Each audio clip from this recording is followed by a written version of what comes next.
Assalamualaikum warahmatullahi wabarakatuh. Perkenalkan, saya Dina Lestari, mahasiswa semester 2 dari Fakultas Ekonomi jurusan S1 Akuntansi Universitas Pamulang. Nah, dalam video ini saya akan menjelaskan materi mengenai integrasi nasional. Kita mulai dari definisinya terlebih dahulu. Definisi integrasi nasional. Secara umum, integrasi nasional didefinisikan sebagai sebuah upaya atau usaha untuk menggabungkan atau mempersatukan berbagai perbedaan di elemen masyarakat di suatu wilayah dengan tujuan untuk membentuk keharmonisan dalam bernegara. Jadi, integrasi nasional merupakan hasrat dan kesadaran untuk bersatu sebagai bangsa Indonesia.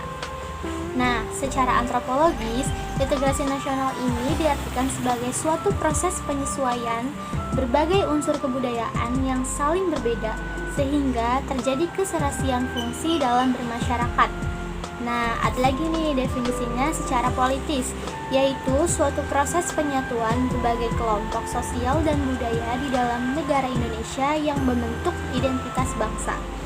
Nah, kita ambil definisi dari salah satu para ahli, yaitu menurut Dr. Nazaruddin Syamsuddin, yang dimaksud dari integrasi nasional yaitu proses penyatuan suatu bangsa yang mencakup seluruh aspek kehidupan, yaitu aspek politik, sosial budaya, dan ekonominya.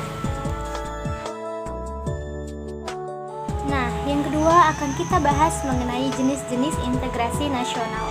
Yang pertama, ada yang namanya integrasi akulturasi. Nah, yang dimaksud dengan integrasi akulturasi ini adalah penggabungan dua atau lebih kebudayaan tanpa menghapus atau menghilangkan ciri khas dari kebudayaan asli suatu daerah itu tersebut. Yang kedua, ada integrasi fungsional. Ini adalah integrasi yang disebabkan karena adanya berbagai macam fungsi tertentu dari semua elemen dalam masyarakat.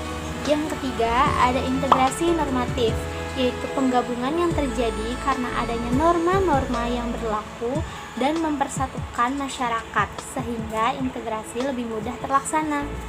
Kemudian, integrasi yang keempat ada integrasi ideologis, yaitu yang terjadi karena adanya ikatan ideologis atau spiritual yang kuat, tanpa adanya paksaan. Kemudian yang kelima, ada integrasi koersif.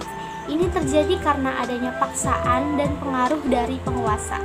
Dan yang terakhir, yang keenam, ada integrasi asimilasi, yaitu penggabungan dua atau lebih budaya dan menghilangkan ciri khas kebudayaan asli dalam masyarakat itu. Oke, poin ketiga yang akan kita bahas adalah syarat terbentuknya integrasi bangsa. Jadi, dikutip dari Max Monroe, ada beberapa syarat terciptanya integrasi bangsa. Di antaranya yaitu 1. Anggota masyarakat sepakat tentang nilai dan norma sosial yang menjadi pedoman dalam bermasyarakat. Kemudian, adanya nilai dan norma sosial yang berlaku sebagai pedoman dan aturan dalam integrasi masyarakat. Dan yang ketiga adalah adanya kesadaran bahwa dibutuhkan hubungan antar satu sama lainnya untuk memenuhi kebutuhan. Kemudian poin keempat adalah contoh-contoh dari integrasi nasional. Nah, yang saya sebutkan adalah contoh upaya pemerintah dalam melaksanakan atau mewujudkan integrasi nasional. Yang pertama, di tahun 1976, pemerintah itu membangun yang namanya TMII, yaitu Taman Mini Indonesia Indah, di mana di dalamnya itu terdapat rumah adat dan berbagai macam budaya dari seluruh wilayah Indonesia. Yang kedua adalah sikap saling menghargai dan rasa saling memiliki atas kebudayaan yang berasal dari daerah lain, dan bahkan ikut mempelajari dan melestarikan kebudayaan dari daerah lain tersebut. Kemudian yang ketiga adalah sikap saling mentoleransi dan saling menghargai antar umat beragama di Indonesia. Nah, poin kelimanya adalah faktor-faktor yang mendorong terjadinya integrasi nasional.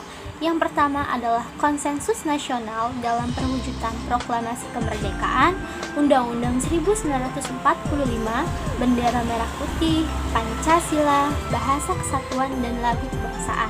Yang kedua adalah timbulnya rasa cinta tanah air yang terwujud dalam perjuangan dalam merebut dan mengisi kemerdekaan Indonesia. Yang ketiga, Sumpah Pemuda tanggal 28 Oktober 1928 sebagai tanda bahwa semua elemen masyarakat Indonesia ini ingin bersatu. Yang keempat, adanya faktor sejarah sehingga menimbulkan rasa senasib seperjuangan. Dan yang terakhir, adanya rasa rela berkorban untuk kepentingan bangsa dan negara Indonesia. Nah, poin selanjutnya akan kita bahas setelah faktor pendorong, ada faktor-faktor yang menghambat integrasi nasional itu terjadi. Yang pertama, adanya paham etnosentrisme yang masih ada di beberapa suku, sehingga cenderung meremehkan kebudayaan daerah lain dan hanya menonjolkan kebudayaan saja.